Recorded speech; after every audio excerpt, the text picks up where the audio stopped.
Aquí se ha hablado del juez Marchena. Mira, un Tribunal Supremo anula la condena impuesta a un magistrado que accedió a los antecedentes penales de una persona que la había denunciado y los hizo públicos.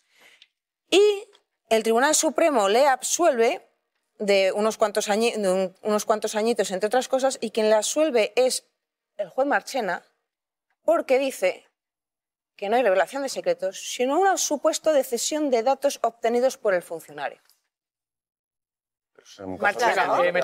Con esta contundencia, la exdiputada socialista Zaida Cantera se hacía eco del último escándalo relacionado con la sentencia por parte del Tribunal Supremo contra el fiscal general del Estado.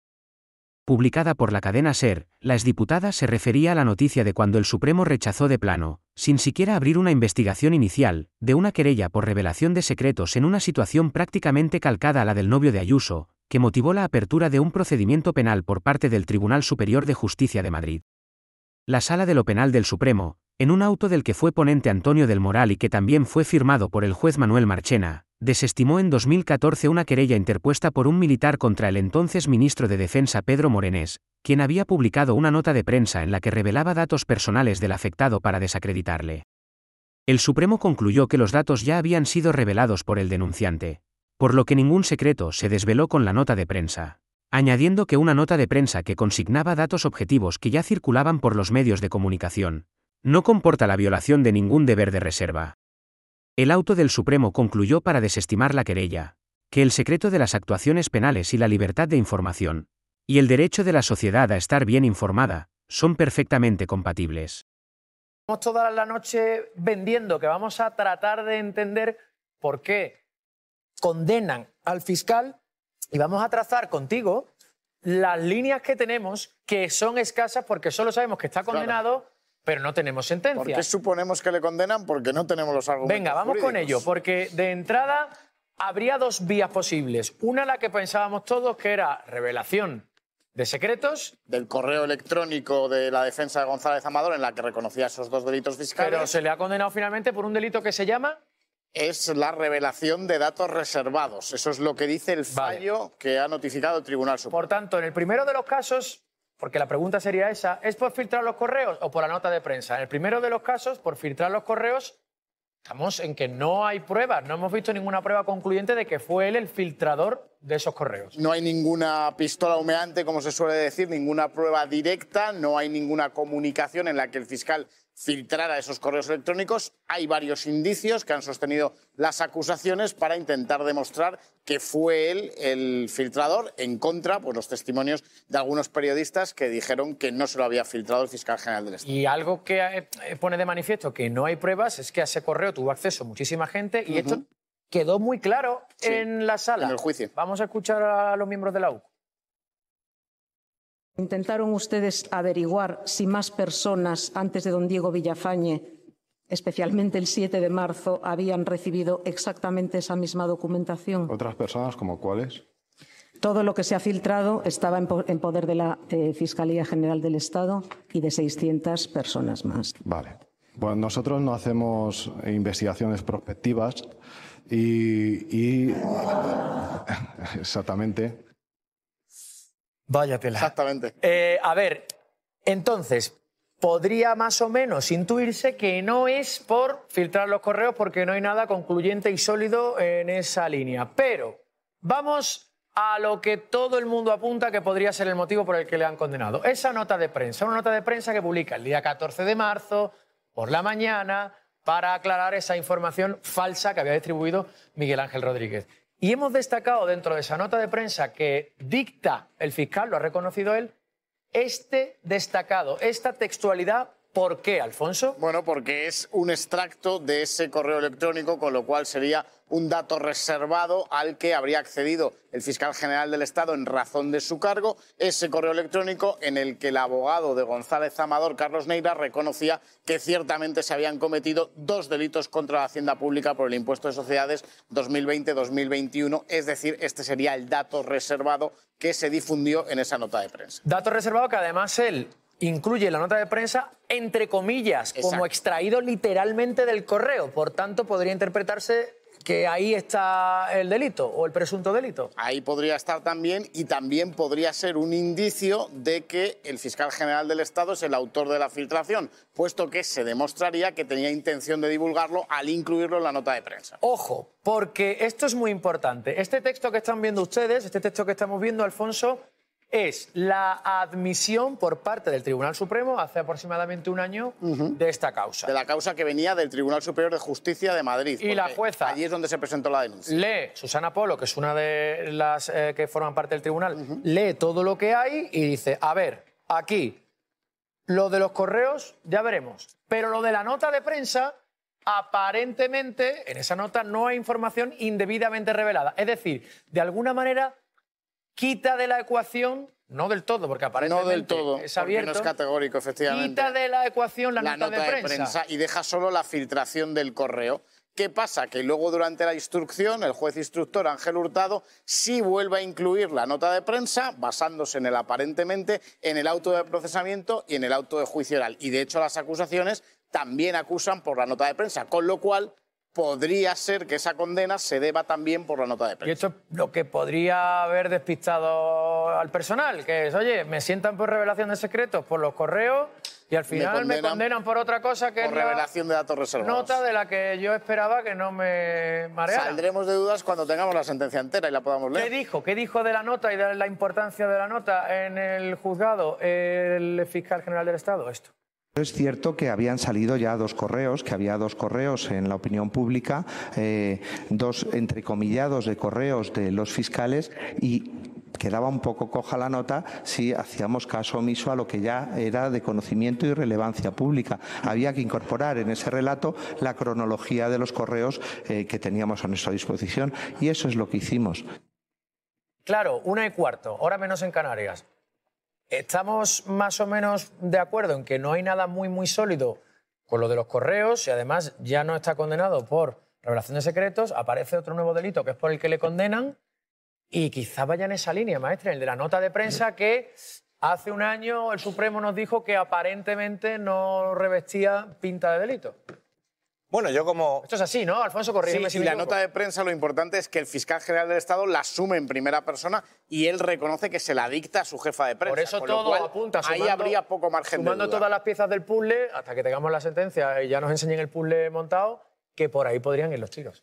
Teníamos a un fiscal general del Estado acusado de algo que se hace cada día en España: pasarle a periodistas una documentación de un caso de investigación. Se hace todos los días, es de lo que se nutren las noticias que tú lees. Pero en este caso, además, el fiscal general del Estado dice que él no ha sido. Señor García Ortiz, ¿ha hecho usted llegar a personas ajenas de la Fiscalía el célebre correo de 2 de febrero de 2024? No, no lo he hecho llegar. No ha hecho. El asunto genera mucho ruido porque teníamos a un denunciante que no era cualquier denunciante. Alberto González Amador, pareja de Ayuso, y a su lado Miguel Ángel Rodríguez, que activa la maquinaria para convertir el escándalo de un fraude fiscal en casa Ayuso en un juicio por conspiración de Estado contra ella. El señor García Ortiz, el fiscal general del Estado, me había matado públicamente. Mucho ruido y pocas nueces, pensamos, porque también teníamos a varios periodistas de varios medios diciendo que no, que el filtrador del correo no era el fiscal García Ortiz. Este es un compañero de La Sexta, Alfonso Pérez Medina. Yo tenía el contenido del correo a través de 3 fuentes distintas. Y este es Miguel Ángel Campos, de la cadena SER. Y ha dicho lo que son fuentes y lo que no son. Esto es el fiscal general del Estado, que no es mi fuente. Y este es José Precedo, nuestro compañero del diario.es. Y aquí tengo un dilema moral bastante gordo, de que hay una persona a la que se le pide cárcel que yo sé que es inocente porque conozco la fuente, pero no puedo decir mi fuente. Es un dilema moral. Frente a estos testimonios solo teníamos deducciones. La de Miguel Ángel Rodríguez. Es una deducción lógica. Es una deducción lógica. Si el Ministerio Fiscal es un órgano jerárquico, un fiscal no puede tomar una decisión sin el visto bueno o por orden de arriba. Y la de la Guardia Civil. Es una cuestión evidente, se ve desde la Fiscalía General, donde se marca, donde quién dice y quién mueve esa nota de prensa y cuándo se va a dar, y quién tiene la urgencia de darla. Así que, sin confesión de nadie, sin pruebas directas, con sospechas o deducciones y con 5 testimonios diciendo sabemos quién fue y el fiscal general no fue, el Tribunal Supremo se retiró a deliberar. Y una semana después, ha declarado culpable al fiscal general del Estado. Ha declarado culpable a Álvaro García Ortiz por un delito de revelación de secretos y le condena a inhabilitación en el cargo, a una multa de 7.200 euros y a indemnizar con 10.000 euros a Alberto González Amador, la pareja de Ayuso. Alberto Pozas, hola. Hola, Juanlu, ¿qué tal? Alberto Pozas es periodista especializado en tribunales en el diario.es, que ha cubierto este juicio, y saludo también a Íñigo Sáez Dugarte, que también ha escrito las crónicas de estas más de 30 horas de testimonios. Hola, Íñigo. Hola, Juanlu.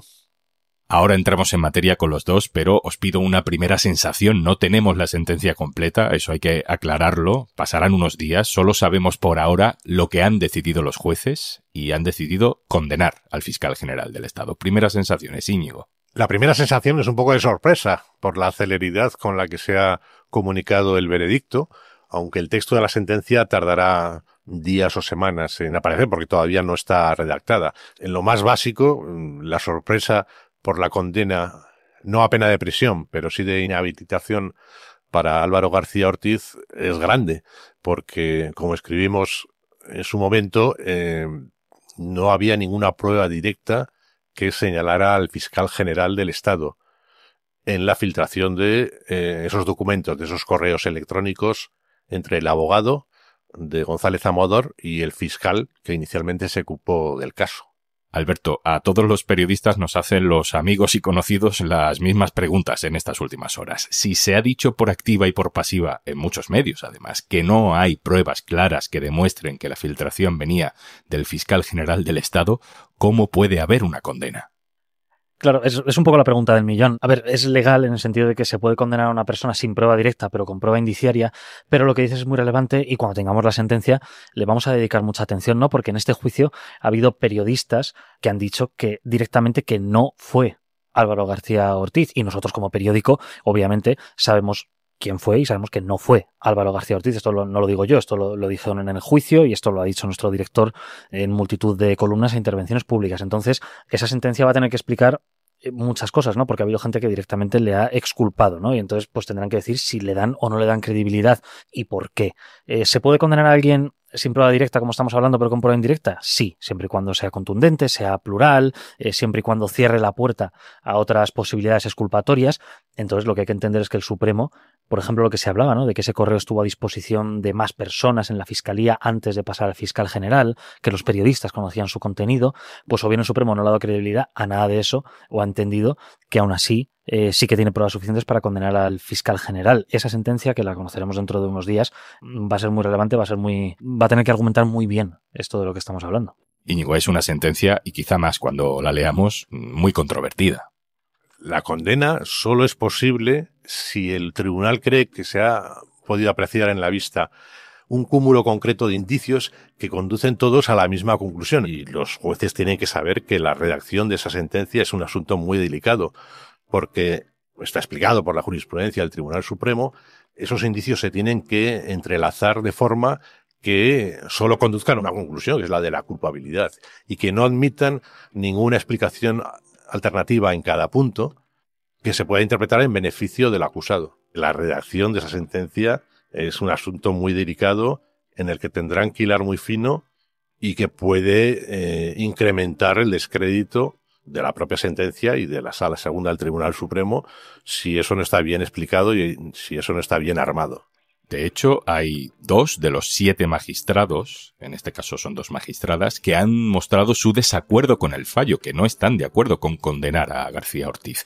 ¿Cómo interpretas tú eso, Íñigo? Solo había 2 magistradas en el tribunal de los 7 integrantes.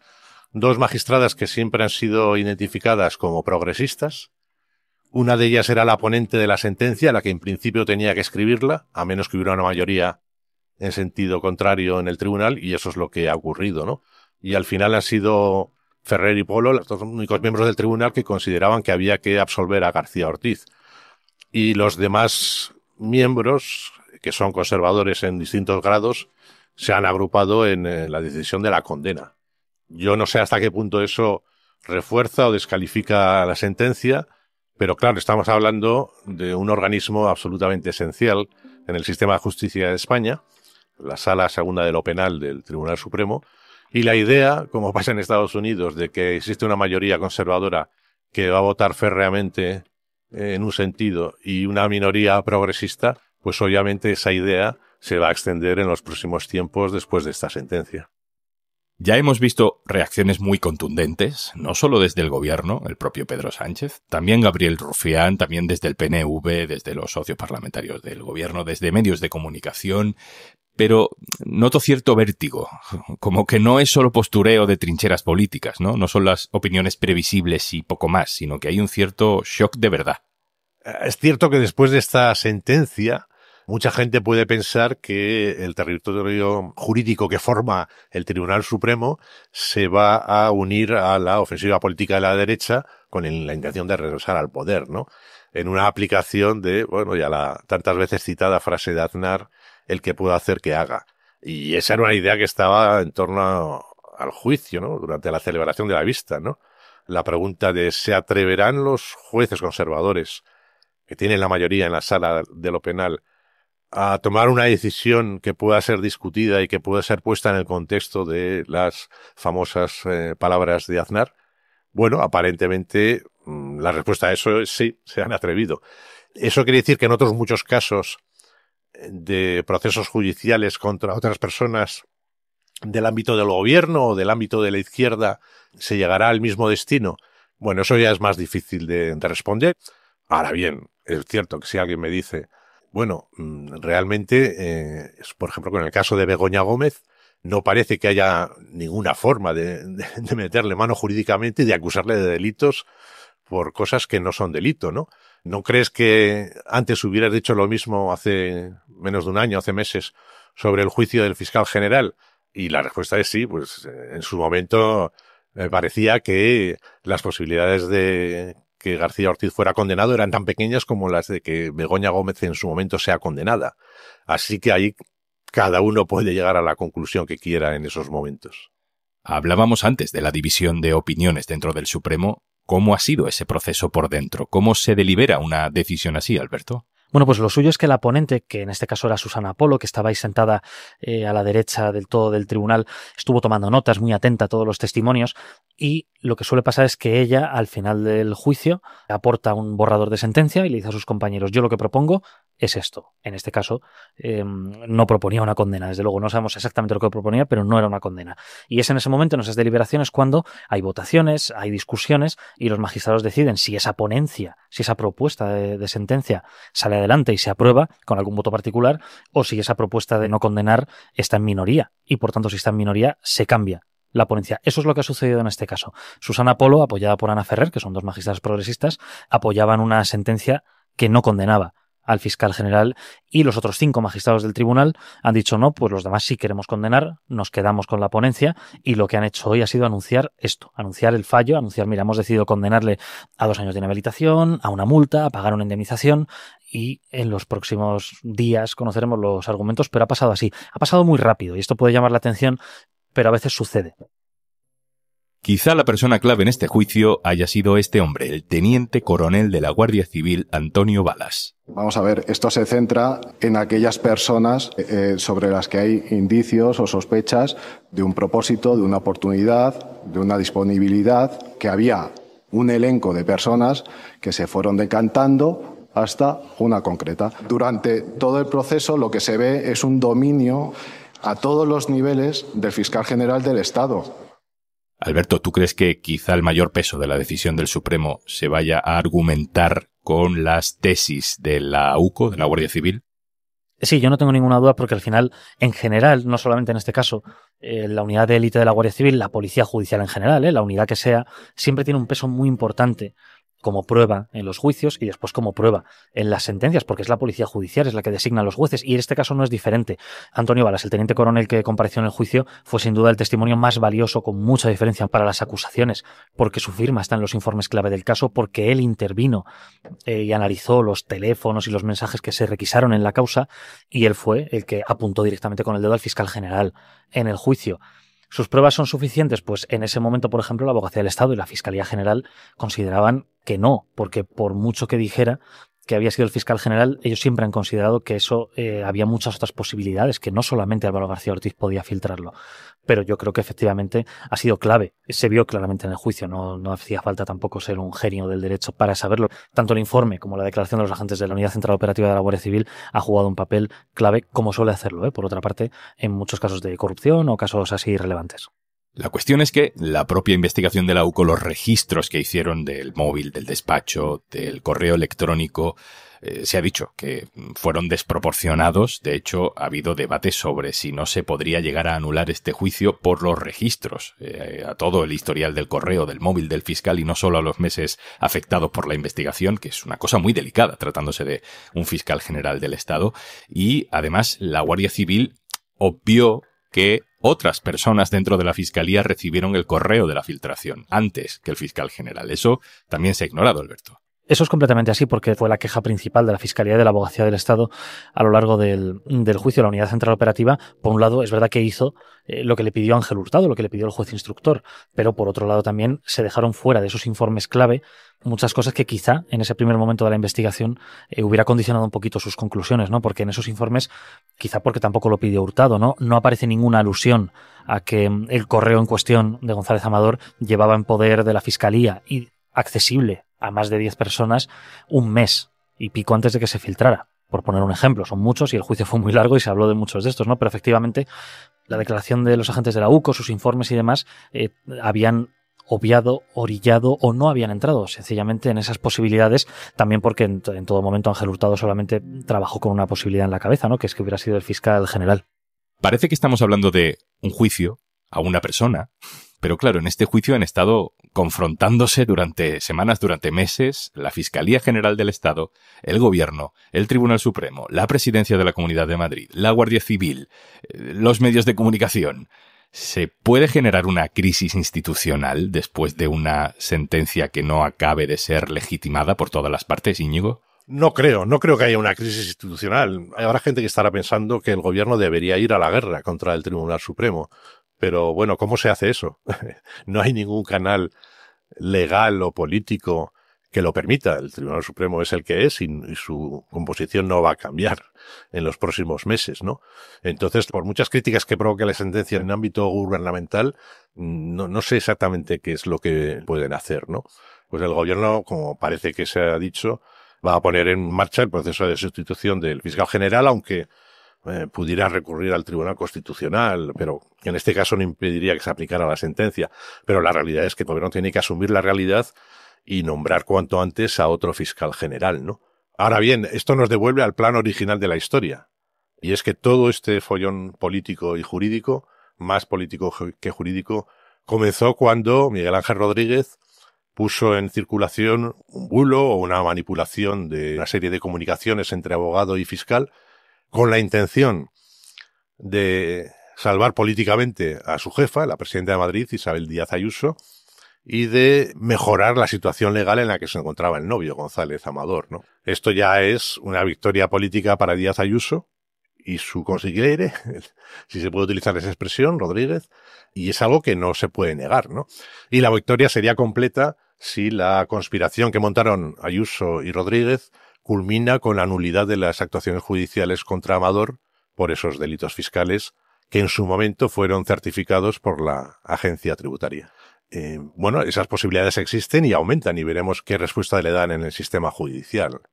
Terminamos contigo, Alberto, y con una pregunta un poco delicada. Si ahora mismo hay una persona en su casa que es la fuente real de aquel correo de filtración, que está viendo cómo acaban de condenar nada menos que al fiscal general del Estado por algo que no ha hecho, porque ha sido él o ella, si esa persona tuviera ese dilema moral pero trasladado a sí misma, ¿no? Decidiera salir y decir, hey, que fui yo, ¿qué pasaría con este juicio? Es una buena pregunta, depende mucho de quién sea esa persona, pero si alguien, la persona que filtró ese correo esa noche a uno o a varios medios, lo dijera, pues obviamente el Tribunal Supremo tendría que reconsiderar su decisión. No quiere decir que tuviera ya que eliminar su sentencia y absolver y dar marcha atrás en absolutamente todo, porque habría que ver quién es y qué hizo y por qué lo hizo. Pero obviamente si ahora de repente se conociera la fuente, en ese sentido pues sería obviamente un vuelco al caso. Habría que tirar de todas las muletillas periodísticas que tenemos de vuelco al caso, giro de 180 grados, porque sí, obviamente si de repente se conociera la fuente, que como ya hemos dicho en este periódico no era el fiscal general, pues todo cambiaría, por supuesto. Si se acaba conociendo, no será por nosotros, que en eldiario.es, como siempre, seguiremos protegiendo nuestras fuentes. Alberto Pozas, muchas gracias. Un abrazo. Hasta luego, Juanlo. Íñigo Satucarte, gracias a ti también. Gracias a ti.